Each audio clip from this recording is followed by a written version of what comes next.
Nah, yang paling terkenal dari keris Brojokuno ini adalah ada dua empu yang tidak bisa terulang lagi sejarahnya.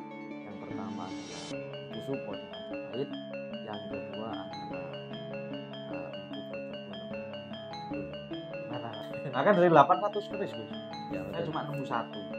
Kalau saya hunting ini seluruh Jawa Timur, bahkan kadang Jawa Timur. Teman-teman senior kan ngeklaim kalau ada Brojokuno harga 5 juta jangan dibeli mas, itu pasti KW.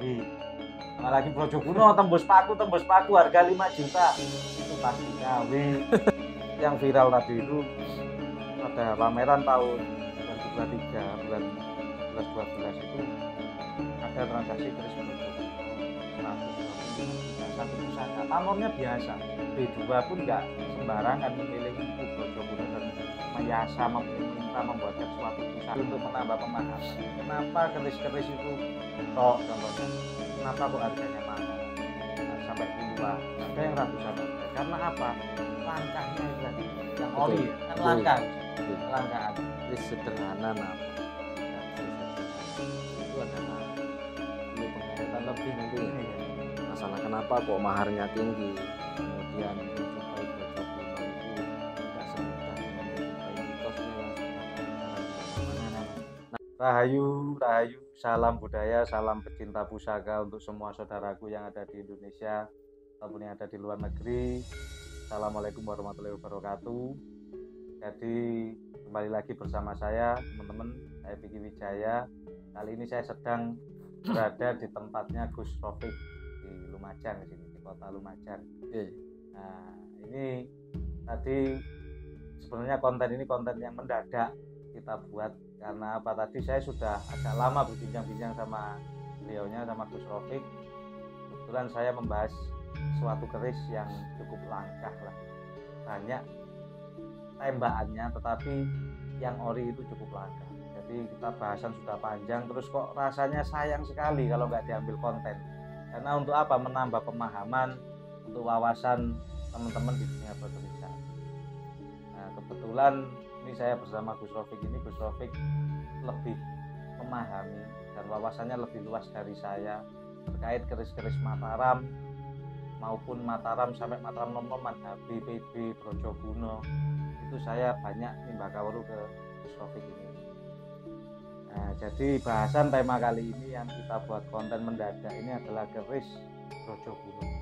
Mungkin teman-teman di dunia pusaka sering mendengar nama keris Brojokuno dan banyak ciri-cirinya seperti ini.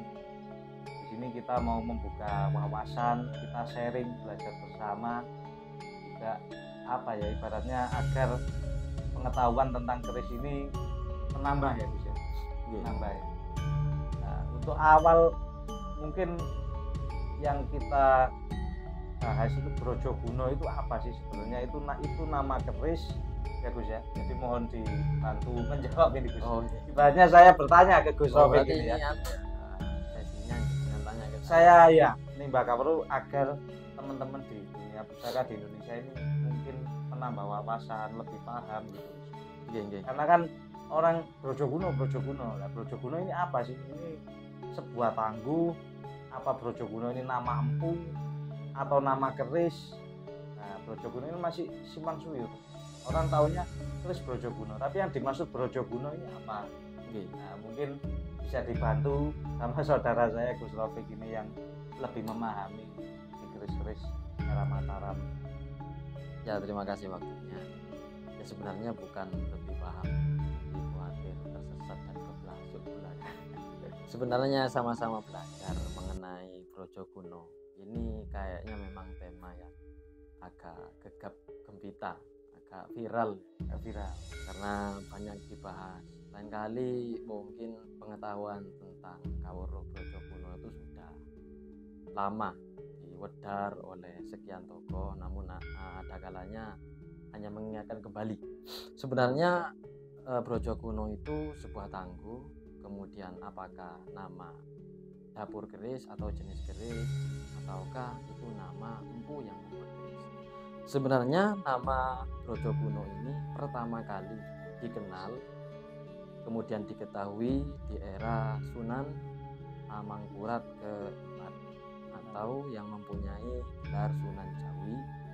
Beliau adalah raja ke-8 dari Wangsa Mataram Islam. Jadi Sunan Jawi Sinuhun Amangkurat keempat ini juga bergelar Sinuhun Pakubono kedua yang memerintah pada tahun 1719 sampai 1726. Nah, baru nama Brojogono ini dikenal gara-gara apa? Karena beliau Sinuhun mempunyai suatu spirit balelo. Balelo itu yang artinya spirit untuk melawan penjajahan Belanda. Maka olehnya nanti Sinuhun Pakubono kedua atau Sunan Amangkurat keempat ini memesan sebuah keris dengan karakter khusus yang bisa menebus body armor atau yang bisa baju sirah yang dikenakan tentara-tentara Belanda. Maka olehnya nanti di Brojo ini yang memang beliau adalah garis keturunannya adalah seorang empu. Beliau adalah Wareng, turunan ke-7 dari Kinom, dari Empu Kinom di Mataram Sultan Agung. Jadi beliau Supanom ya betul. Jadi beliau itu adalah turunan ke-7, kemudian dari jalur Ki Empu Setrobaya. Nah, lahirlah nama Brojogono, kemudian membuat mayasa keris untuk Sinuhun Pakubono keempat. Maksudnya Sunan Amangkurat keempat Pakubono kedua. Lantas kemudian beliau dianugerahi gelar menjadi Brojogono. Jadi pertama kali Brojogono ini bukan tangguh Pakubono, bukan tangguh Surakarta, tapi lebih tapi lebih tepatnya pertama kali yang dikatakan keris Brojogono ini adalah tangguh Karto. Sedangkan nama-nama empu yang digunakan setelahnya tetap Brojogono. Jadi ada Brojogono 1, Brojogono 2, Brojogono 3 dan 4 yang kesemuanya itu bukan satu orang. Namun dalam kauro orang Jawa biasanya jika turun temurun dinamakan dengan nama satu itu namanya Nunggak Semi karena kemuliaan. Jadi karena Nunggak Semi itu dari awal mula kakek buyutnya namanya Brojogono, akhirnya sampai Brojogono 1, 2, 3 dan 4 seperti penyematan Sultan ataupun Kasunanan. HB1 sampai HB berapa, kemudian Sinuhun PB seperti itu. Sedangkan PB Empu Brojogono ini yang kedua, jadi 1 itu Sunan Amangkurat keempat, Brojogono 1 itu mengabdi di Sunan Pakubono kedua. Kemudian putranya Empu Brojogono 2 ini mengabdi pada Sinuhun Pakubono ketiga di tahun 1749 ke 1788. Kemudian Brojogono 3 di Sunan Pakubono keempat. Kemudian juga dilanjutkan ke Sunan Pakubono kelima, Brojogono 3, dilanjutkan lagi sampai Sunan Pakubono ke-6. Di PB7 dan PB8 nama Brojogono tidak muncul, sudah tidak ada. Akan tetapi nanti di tangguh PB9 baru muncul lagi yang namanya Brojogono 4. Jadi kaitannya sebenarnya Brojogono ini nama keris, nama keris, apa nama empu, apa nama tangguh sebenarnya adalah nama empu pembuat adalah Ki Brojo yang kemudian diberi gelar Brojogono. Namun nama empu di sini memberikan kesan yang berbeda. Setiap barang yang diciptakan dengan tangan, handmade seperti keris atau benda apapun itu pasti ada bekas tangan lah.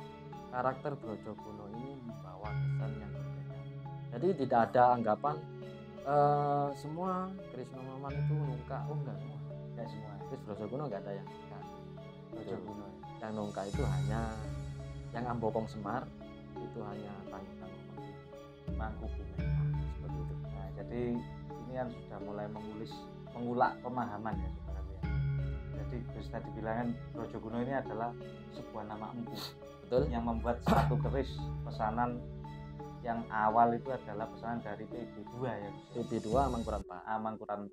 PB2 era tahun 1700-an ya. 1719 sampai diteruskan Brojogono 2 pada era PB3. Betul. PB3.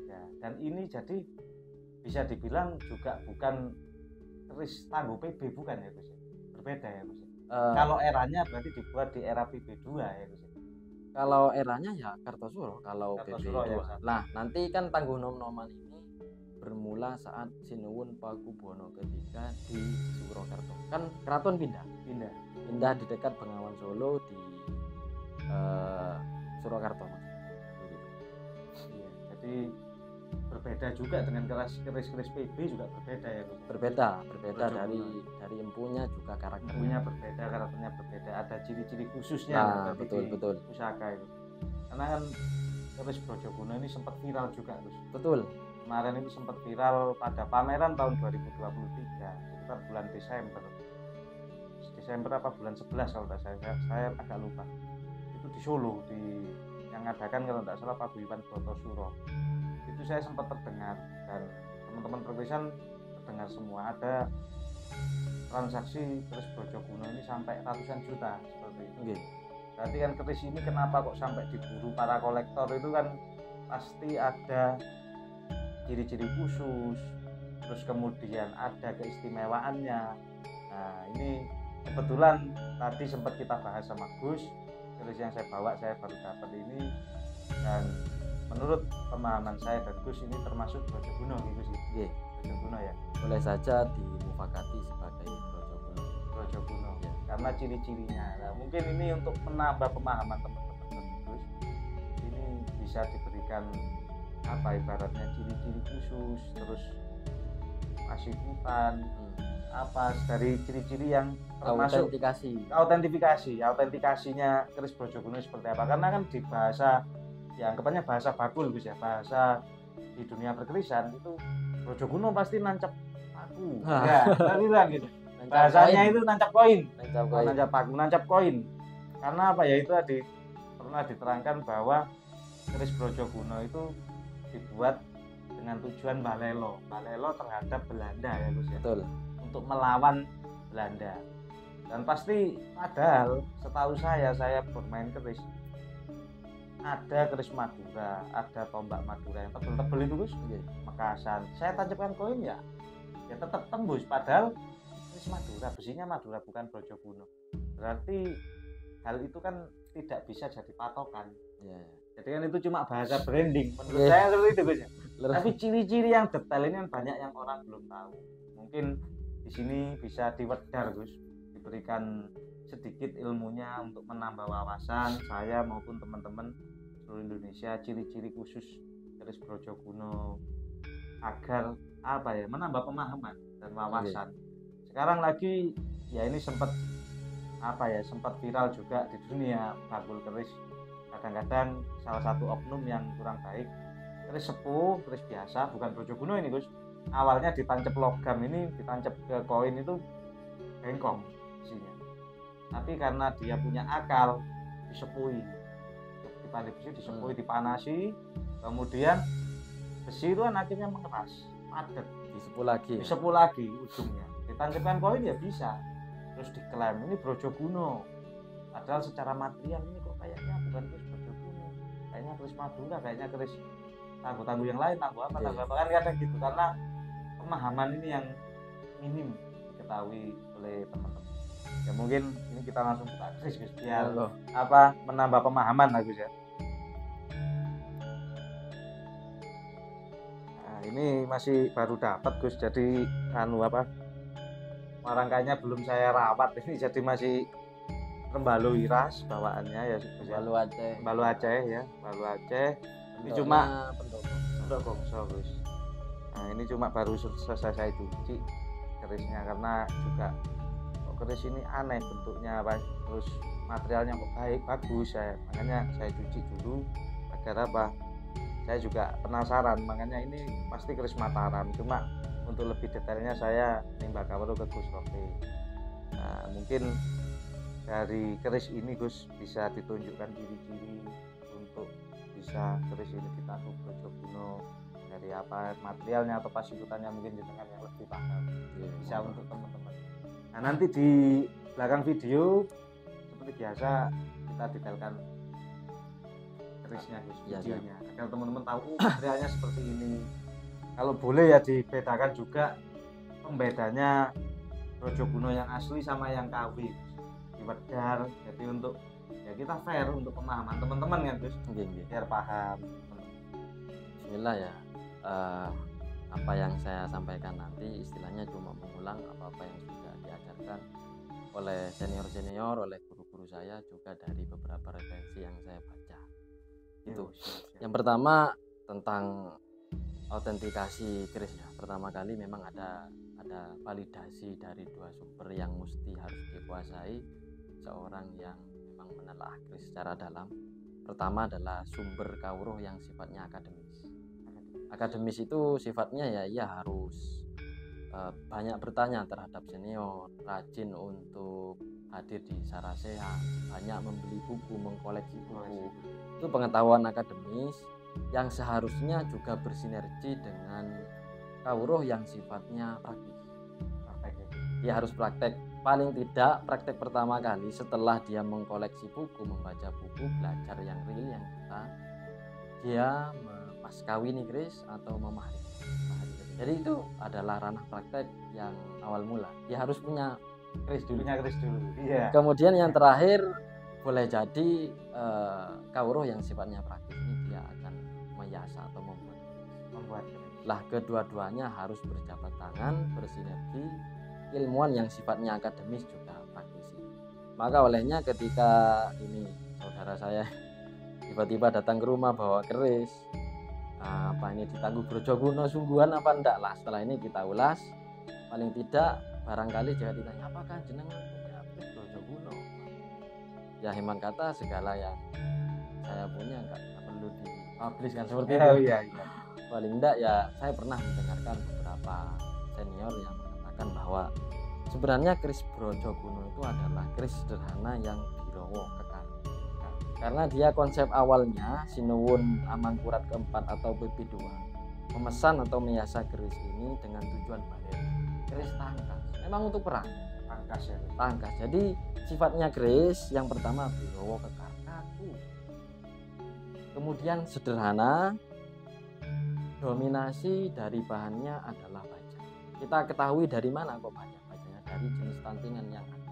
Bukan berat loh ya, tapi antep. Kemudian dia anggodong puhung. Ngapunten, mungkin ini contoh dari yang saya sepakati ini Brojokuno. Kemudian ada sedikit aus di selorot. Jadi yang pertama sifatnya Brojokuno, dia dominan baja, kemudian memiliki ojo-ojo. Yang nanti konsekuensinya jika memiliki oto-oto dia adalah ngadal meteng, jadi agak gemuk. Kemudian yang paling familiar di Brojokuno itu adalah yang tidak bisa dijumpai di keris lain. Brojokuno ini memiliki tikel alis yang lunyu atau pelosotan. Seperti ini. Tikel alis pelosotan ya. Jadi memang bengkoknya tikel alis ini seperti pelosotan, lunyu. Kebanyakan dia hampir menyeberangi gandek. Tapi kesannya dia pelosotan. Kemudian yang kedua, gandeknya besar akan tapi pendek. Gandeknya pendek. Kemudian belumbangannya dangkal. Kemudian lagi keris Brojokuno itu wadidangnya landai, seperti landai. Kemudian riwayat dari Kanjeng Haryo Purino mengatakan keris Brojokuno, kalau nggak salah Brojokuno 3 atau yang lain ya, ini serah cecaknya nyakil. Ini riwayat dari Kanjeng Haryo Purino yang mengatakan bahwa sirah cecaknya itu nyakil. Kalau kita tahu yang cakil ya, itu rahang bawahnya kan agak nonong ke depan, agak maju. Jadi seperti ini, dia nyocor ke depan, agak bengkok seperti ini. Jadi ini disebut dengan sirah cecaknya nyakil seperti itu. Kemudian sifat-sifat yang lainnya jelas kalau ini masuk Brojokuno ketiga dia sudah merah PB. Dia berarti tangguh PB atau tangguh Surakarta. Terlihat dari ini konjonya ya. kepetnya ini sudah buntut ngurang, kemudian yang depan ini sudah apa istilahnya tadi nyakil. Nanti bisa di close up di video ya, bawahnya keris Brojokuno. Sebenarnya mengangkat tema keris Brojokuno ini bukan hal yang sederhana, ini banyak gap nanti di luar, banyak yang tidak menyetujui.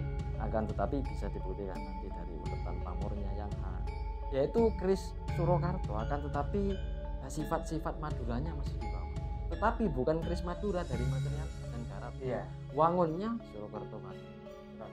Jadi ini Tangguh Surakarta kok nggak pakai tunggal. Oh, enggak semua. Keris PB itu punya tunggal. Ya kadang kan di sini nih Gus ya, kadang kan enggak ada nungkak gonjonya. Ya. Bawa gonjo ini. Nah, yang nungkak itu kan keris-keris Mangkubumen. Yang PB 5 ya Gus. Sedangkan tangguh-tangguh pumpu yang lain ya tidak terlalu konstan ambutut Hokong Semarnya. Yaitu mungkin autentifikasi pertama untuk keris Brojokuno, saya ulangi. Jadi dimulai dari tikel alis yang pelosotan, kemudian gandek yang pendek, yang agak amboto rubuh. Kemudian lumbangannya ini dangkal. Kemudian yang paling khas ini adalah wadidangnya ladi. Wadidangnya ini ya Gus ya. Wadidang. Keris Brojokuno selalu sederhana kebanyakan. Biasanya pamor-pamor sederhana seperti pamor jaringan kebak, seperti ini ngulit semongko. Jarang pamor-pamor miring di Brojokuno, itu sangat jarang. Kemudian juga dengan dapurnya. Kebanyakan Brojokuno memang dapur lus. Kalau enggak tilamupi ya biasanya ya kalau lu itu biasanya lu 11 tanpa kembang kacang, waru. Jadi keris Brojokuno itu bisa disebut keris sederhana, namun tidak sederhana. Ini adalah keris yang dibangun untuk spiritnya untuk melawan penjajahan. Kurang lebih kerisnya seperti ini. Nah, untuk bedanya dengan keris PB Gus, kadang-kadang tadi Gusnya menjelaskan secara pasikutan, kemudian secara ciri-ciri. Kalau PB berbeda lagi ya Gus ya, pastinya sangat berbeda. Setiap empu memiliki penciri yang berbeda-beda. Ya. Bajanya banyak ya Gus ya. Iya. Apalagi di era kalau tidak salah itu Brojokuno kedua itu materialnya khas karena diambil dari Kiai Guntur Geni. Itu adalah meriam di era Sultan Agung yang dibuat untuk menyiasat keris-keris PB. Maksudnya Brojokuno 2 sampai Brojokuno 2. Nah, kalau perkiraan Gus ini maksudnya Brojokuno berapa? Kalau saya enggak, kalau secara material mungkin saya enggak terlalu presisi, nanti bolehlah disanggah ataupun kalau saya nebaknya ini Brojokuno 3. Brojokuno 2. Brojokuno 2. Karena kalau kita telaah ya, ini ada salah satu contoh keris otentik Brojokuno 1 milik Panembahan Kanjeng Gotik Swan yang pamornya tumpuk 2. Saya ingat itu yang direview di KJP Channel juga. Para priagung sering membahas keris-keris ini yang dulu pernah mampir di Klaten di Pak Hatman. Kalau kenal Pak Hatman ini pasti kenal orang itu. Itu pernah nyampe di sana. Itu adalah keris yang tangguhnya Brojokuno 1. Sepertinya memang berbeda. Kenapa kok saya akan katakan Brojokuno 2 diambil dari bentuk sosoran juga otot-ototnya lebih tebal. Kemudian buntut murangnya juga sangat tebal. Nanti pasti kita close up kan. Nah, nanti mungkin Brojokuno 1 bisa ditampilkan fotonya gitu. Nggih. Bisa buat tambahan referensi lah. Betul. Kemudian memang materialnya ini juga pamornya khas ya Gus ya. Saya juga pernah lihat jadi sifatnya tetap Madura. Di Museum Belanda kalau tidak salah ada fotonya, nanti mungkin saya tambahkan referensi. Warna pamornya ini ya seperti ini ya Gus ya. Gradasi warnanya. Gradasi pamornya mulai berbeda dengan keris-keris tangguh-tangguh yang lain. Ya sangat jelas ya. Dari mulai kecoklatan sampai abu-abu sampai putih cemerlang. Namun sifat pamornya kalau dibilang ya masih membawa karakter karena memang Brojokuno ini adalah terah Madura. Ini memang mungkin cara terapan pamornya itu masih membawa khas Madura. Tapi ini bukan keris Madura ya, karena sudah dibuat di Surakarta ya. Betul. Kemudian berarti Brojokuno ini kan juga suatu empu yang mumpuni karena tadi Gusnya menerangkan ini ya Gus ya, masih keturunan Empu Supoanom Mataram. Betul. Empu Supoanom Mataram sendiri kan turunannya Empu Supo era Mojopahit berarti. Okay. Berarti kalau dari Empu Supoanom turunan ke-7 ya. Keturunan ke-7 Wareng ya. Warengnya ke-7. Nanti turunan ke-8 Ki Supo di Mojopahit. keturunan ke-8. 8 atau 9 gitu. Iya. 8 atau 9 dari Empu Mojopahit. Nah, kan orang ini kebanyakan yang pemahaman orang Jawa Timur juga kebanyakan yang tahu keris-keris Jawa Timur seperti Mojopahit. Nah, dalam artian ini kan saya mencoba untuk juga mengulas. Saya juga masih belajar saudaraku untuk keris-keris era-era Mataram, apalagi Mataram nom-noman ini saya pemahamannya kurang Gus, terus terang. Jadi kurang. Jadi saya ini banyak menanyakan ke beberapa teman-teman pakar, sesepuh senior-senior perkerisan, termasuk Gus ini, Rofik yang saya anggap juga sudah sangat mumpuni di dunia perkerisan yang mempelajari khusus di keris era-era Mataram nom-noman ya Gus. Nggih. Nah, terus untuk masalah tancep logam, tancep apa koin itu tadi Gus? Nah, Gimana yang lupa tadi ya. Nah, ini. Untuk masalah tancep koin, tancep logam sama besi, sebenarnya kan dari cara fungsional keris itu sebagai warisan budaya. Apalagi ada di sisi dia adalah pembawa komunikasi dari era dulu. Jadi bisa disebutnya sebagai peradaban. Keris itu sebagai legitimasi dari peradaban itu sendiri. Lantas bagaimana jika ada bahasa dikatakan kalau keris Brojokuno ini harus tembus koin ditusuk. Nah, sebenarnya itu adalah pemahaman yang sesat pikir menurut saya. Oh iya. Enggak semua. Jadi keris Brojokuno itu sederhana, tidak sederhananya ya di apa ya? Kita mau menjumpai keris Brojokuno ini enggak sederhana, sangat-sangat jarang. Sangat-sangat jarang. Apalagi ya kita tahu pemaharannya ya enggak main-main. Ya. Bahkan ya untuk istilah ratusan juta itu ya enggak begitu apa istilahnya, melebih-lebihkan untuk satu buah keris Brojokuno. Nah, kemudian cara menguji Brojokuno apakah dengan menancapkan ke koin? Sama halnya ketika mitos katana bisa tebas paku. Lah seperti itu. Ya. Kebanyakan jika Anda memahari keris semacam Brojokuno dengan pemaharan yang tidak sederhana yang banyak, kayaknya kita salah beli. Lebih baik kita beli pahat aja, kan lebih murah, 30.000 bisa koin. Tebus koin ya. Kenapa kok harus keris yang nancep koin? Nah, Cuma sisi benarnya memang karena dia diwangun atau dibuat karena balelo tadi, memang diharapkan nanti karakternya bisa menembus body armor atau batu zirah yang digunakan tentara Belanda. Ya memang itu terkesannya nanti di Brojokuno 1. Apakah berlaku untuk Brojokuno 2 dan seterusnya? Menurut saya ya karena belum tentu sejarah belum tentu seperti itu. Jadi merupakan kekonyolan. Chris eman-eman diwarangi. Nah, kenapa harus ditancapkan paku kan ya itu. Makanya ini juga saya ngomong fair juga kan ke teman-teman di dunia pusaka. Kalau ada keris, contohnya ini bukan keris Brojokuno ya. Mas, saya cari pusaka tindih betok yang tus. Nah, nyari yang harga terjangkau Mas. Terjangkaunya berapa saya tanya? Ya 1 jutaan Mas, saya nggak mampu nyari kan. Anda cari sendiri aja di sungai kan gitu atau di kolektor-kolektor yang lain, karena kadang ini ya sini permisi ya nun sewu, jadi untuk menambah pemahaman kenapa keris-keris itu betok contohnya, kenapa kok harganya mahal sampai puluhan, ada yang ratusan ada, karena apa? Langkahnya itu tadi yang ori kan langkah, kelangkaan. Apalagi kolektor-kolektor ataupun orang yang memang suka pusaka, kadang-kadang yang dicari ini pusaka yang sekiranya limited edition. Betul.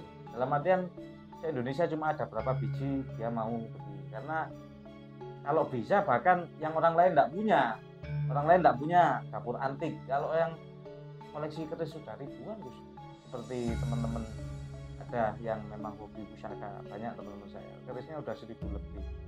Sengkelat punya, sapu inten punya, dia carinya dapur-dapur yang di luar pakem kadang-kadang untuk melengkapi koleksinya seperti itu kan.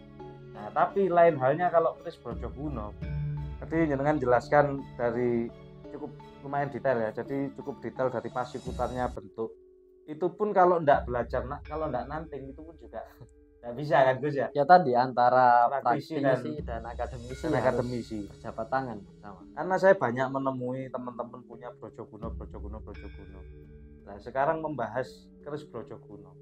Ini mungkin kita enggak bisa memperkirakan. Cuma kalau kita membaca sejarah Brojokuno ini kan ada berapa empu, berapa generasi, 4 generasi atau 4 generasi dari tahun berapa. Nah itu kan menciptakan keris cuma berapa bila. Telahnya seperti ini. Jadi kita ketahui kan dari awal nama Brojogono itu pertama kali dikenal di era Sunan Amangkurat keempat sekitar 1719. Itu sampai berakhir nanti nama Brojogono IV di Sinuwun Pakubono ke-9. Berarti bisa dibulatkan angkanya sekitar 170 tahun dari 4 generasi saja. Berarti kan dibilang ya itu keris yang tidak mudah dijumpai. Banyak dijumpai akan tetapi pastinya sudah silengker.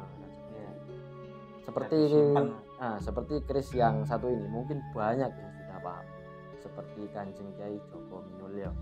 Itu adalah yasa dari Brojogono ketiga, dapurnya Jalak, kemudian ada ganannya Adipati Karno. Itu adalah yasa terbaik di keris-keris Brojogono. Yang semua tahu itu. Ya banyak yang tahu ya. Iya, banyak yang tahu. Keris viral ya. Makanya teman-teman banyak Brojogono. Tapi di hati saya kok sih kayak bukan. Iya. Bukan. Karena dari pasikutannya tadi itu loh yang jenengan jelaskan. Terus lagi materialnya kan material berbeda. matangnya material, pamor, pasikutan ini enggak bisa ditembak. Sulit. Kadang-kadang keris-keris baru Brojogono tembakannya ya permisi ini didapatannya ini Gus ya. Gonjo sama logonya. Duduknya Gonjo sama Bila ini gak enak ya Gus. Ya, gak wangi. Dilihat gak enak.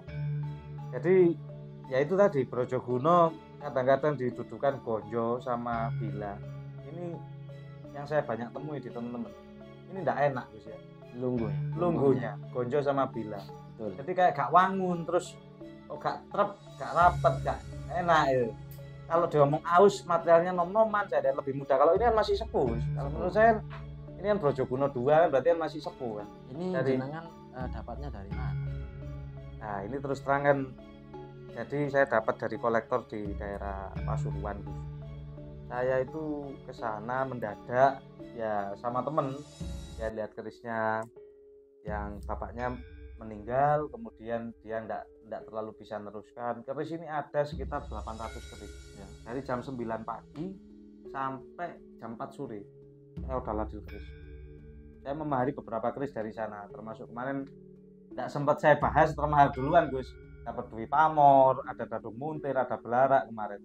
Sempat dapat naga juga. Mataramnya juga saya cari lagi di sana. Dari sekitar 800-an keris. Ini materialnya kok beda sendiri. Ini loh Gus. Nah, ini ya jadi pertanyaan. Di sana campur, ada keris sepuh, ada keris barunya juga jadi ada. Memang Kamardikan prosesan garap lama ada di sana. Keris nom-noman itu memang berbeda. Kayaknya keris baru tapi sepuh, kayak keris sepuh tapi baru. Lah, itu. Nah, ini ngapunten, saya ada perbandingan. Nah, ini juga saya tadi juga lihat jalannya Gus Taufik ini. Nah, ini ada. Ini banyak diterka Tangguh Kamardikan. Saya pun juga dulu nangguhnya Kamardikan. Oh, ini memang uletan pamor dengan besi dengan bajanya bisa dibandingkan dengan keris tadi. Namun ini lebih mudah menurut saya. Bebas mau ditangguh Kamardikan monggo. Tapi menurut saya ini adalah Tangguh Kaneman. PB ya Gus ya? Iya. PB nom-noman. PB berapa Gus kalau perkiraan? Bebas sih kalau mau berpendapat. Tapi materialnya istimewa ini. Ya sedikit ini... gambaran memang sedikit sama dengan keris Kamardikan. Bedanya ya di hal-hal yang rumit tadi, paterapan pamor, pasikutan dari bajanya. Iya. Nah ini bajanya juga tebel. Iya. Bajanya tebel. Kadal metengnya, bilanya ini yang kadal meteng. Materialnya meteorit ini. PB berarti sekitar meter-meter Prambanan. Kiraannya. Ya, banyak yang berpendapat PB Kaneman itu bisa menggunakan pamor. Kanjeng Kyai Pamor. Nah, orang-orang kan kadang juga nggak paham Gus. Ini nanti di close up kan juga kan bisa. Nggak apa-apa Gus ya. Jadi untuk menambah referensi ini contoh tombak pusaka era PB nom-noman dengan material pamor meteor Prambanan. Contohnya seperti ini. Jadi kadang-kadang kalau dari gambar seperti ini ya memang bisa dijadikan bisa menambah referensi dan wawasan. Tapi kadang-kadang kalau nggak nanting orang-orang kan nggak paham gitu. Iya, banyak dikira Kamardikan. Nah, kalau nggak nanting nggak paham. Makanya saya juga sering Gus kalau dapurnya ini apa Gus? Dapurnya ronpring ya. Tapi odo-odonya kadal metengnya ya mangun sekali. Kadang-kadang orang-orang ini juga banyak tanya, Mas ini tolong lihatkan keris sepuh apa enggak. Saya kalau enggak nanti enggak berani.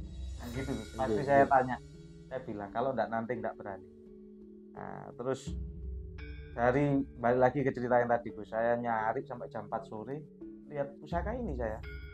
Ini materialnya gimana keris ini? Ini keris sepuh tapi kok material kayak baru gitu. Oke. Tapi tantingannya enak. Dia ngomong berat ya, gak bukan berat. Apa? Mantep gitu. Mantep, enak tantingannya. Tapi saya lihat lagi selorok tapennya, terus saya lihat dudukan gonjo sama bilah, rapet, wangunnya kok enak gagah sih keris ini. Akhirnya saya mahari. Ternyata setelah saya tanya, baru pemilik itu cerita. Berarti juga mengakui kalau dari pemilik ini Pemilik apa? Pertama bilang ini kalau enggak pede Brojoguno Mas. Oh. Pemilik itu bukan enggak paham keris, paham. Tapi beliaunya memang maunya rencana dimaharkan satu persatu semua. Oh. Sebenarnya mau disisakan dari 800-an lebih itu mau disisakan antara 50 keris. Itu kan masih banyak keris di sana. Ya. Karena apa? Terlalu banyak rawatnya Mas. Enggak terlalu bisa. Beliau juga mempelajari keris. Nah, alhamdulillah bisa saya boyong. Jadi dari 800 keris memang paling berbeda Mas ya. Nah, saya sudah curiga karena lihat sandangannya ini kok Kembalu Iras, Aceh, Lawas, mendaknya Inten, tumpuk 3 perak kan sudah berarti ini keris kelas. Nah, kemarin juga sempat yang viral tadi itu pada pameran tahun 2023 bulan 11-12 itu ada transaksi keris Brojoguno 125 juta satu pusaka. Pamornya biasa.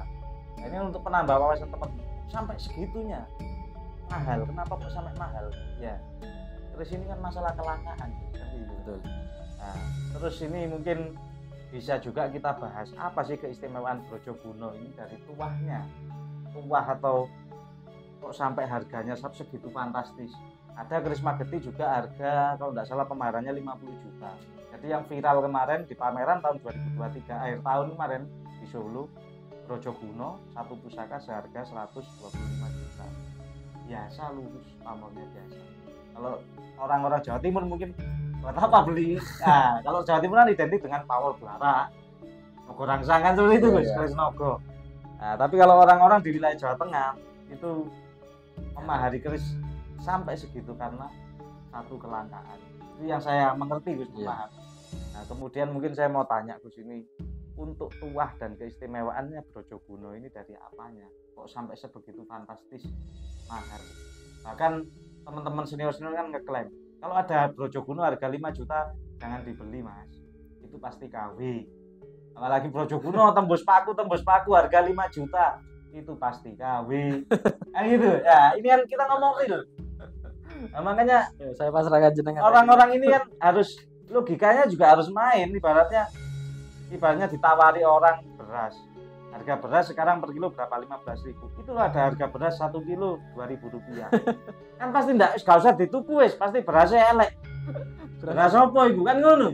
Beras goceng. Semua ada standarnya yang orang-orang ini harus paham dan memahami kenapa kok keris ini mahal, kelasnya ini. Semua keris ini ada kelasnya, ada kategorinya kan gitu Gus. Ya mungkin di keris Brojoguno memang saya sebenarnya enggak pernah nemui di museum-museum Brojoguno pamor miring belum pernah saya lihat. Ini cuma satu ada di postingan senior itu. Yang setahu saya benar kata Gus tadi pamor mulit semongko, bos wuta, dapurnya dapur lu. Tapi kok mahal? Ya mungkin jawaban saya satu langkah itu tadi kan benar ya Gus. Kalau menurut jenengan gimana? Sama dibahas tuahnya Gus mungkin. Minta pendapatnya tadi itu sama tuahnya Brojoguno. Kembali lagi tentang Brojoguno. Saya katakan tadi keris sederhana namun tidak sesederhana itu adalah perlu penghayatan lebih nantinya. Masalah kenapa kok maharnya tinggi, kemudian menjumpai Brojoguno itu tidak semudah dengan menjumpai mitosnya yang sudah bertebaran di mana-mana. Nah seperti itu. Sebenarnya keris Brojoguno ini diciptakan khusus, jadi bisa dibilang master. Ada 2 empu yang tidak bisa terulang lagi sejarahnya. Yang pertama adalah Kusupo di Majapahit, yang kedua adalah empu Brojoguno. Nah itu banyak karena apa ya, nama Brojoguno ini sebenarnya ya tidak asing di daerah Madura karena memang asalnya dari Madura. Nah, kemudian dikatakan kenapa kok sederhana namun tidak sederhana di nilai pemaharannya.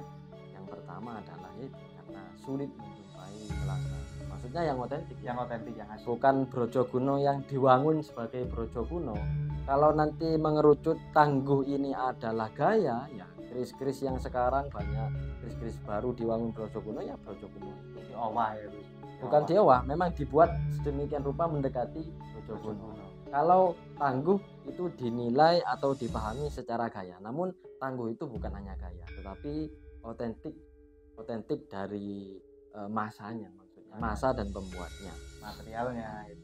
Sedangkan dari tuahnya, ya karena memang tahu ini keris tangkas, keris yang kekar, memang peruntukannya diwangun gegara memang balelo tadi. Jadi ya bisa diterima sendiri nanti. Kemudian juga untuk segala yang kami sampaikan itu telaahnya bisa saya nukil itu, saya ingat saya dari Kanjeng Raden Tumenggung Supowijoyo atau dikenal dengan Suparman, seorang mantri di Sunan Pakubono ke-11, atau mungkin bisa ditelaah lagi di serat Panitikatko ataupun serat Panungguing Duwung Wirosukatko, bisa ditelaah. Nah, yang paling terkenal dari keris Brojokuno ini adalah sepuh. Ada referensinya. Jadi yang benar-benar terkenal sepudilat adalah keris Brojokuno. Nah, nanti kenapa keris sederhana yang tidak sesederhana ini menjadi incaran orang-orang yang mungkin sudah bukan purna, yang sudah mencapai kelasnya memahami keris-keris yang mungkin seperti itu, bisa ditambah. Siap. Yoninya, tuah dan yoni. Kalau saya membaca sejarah kan, saya baca terus juga hasil dari sharing-sharing ke beberapa senior. Memang kenapa sih Brojokuno yang asli itu sangat diburu para kolektor sampai para pejabat, ya tadi sesuai dijelaskan Gus tadi, ya memang kelangkaan, autentikasi. Kemudian kalau tuahnya dipercaya tuahnya memang untuk memerangi segala hal yang buruk.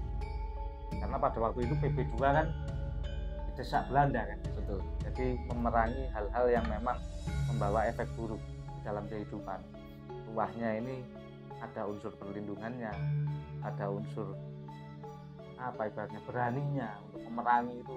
Karena untuk memerangi hal-hal yang memang buruk memang ya juga diperlukan keberanian gitu.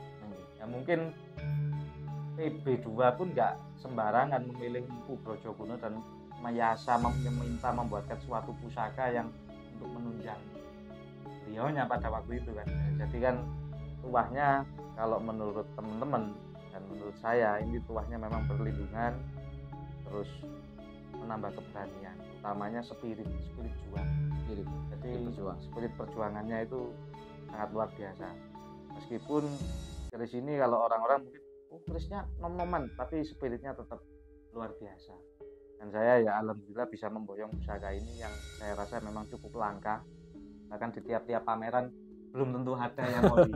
Kalau cuma Brojokuno nembus paku banyak, di pameran pasti ada semua. Tapi kalau yang otentik sesuai ciri-ciri dan material itu kok sulit. Bahkan dari 800 keris Gus, ya, saya cuma nembus satu. Kalau saya hunting ini seluruh Jawa Timur, bahkan kadang Jawa Tengah. Ya mungkin itu yang bisa kita ulas ya Gus ya. Iya. Konten kali ini barangkali ada penyampaian yang tepat, bisa dikoreksi, bisa menambahkan referensi di kolom komentar.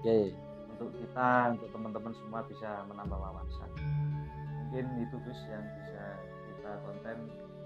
Saya kurang lebihnya juga mohon maaf Gus, saya sangat terima kasih ya untuk teman-teman dunia pusaka Rebel, terima kasih banyak sudah mengikuti konten saya. Kurang lebihnya saya mohon maaf.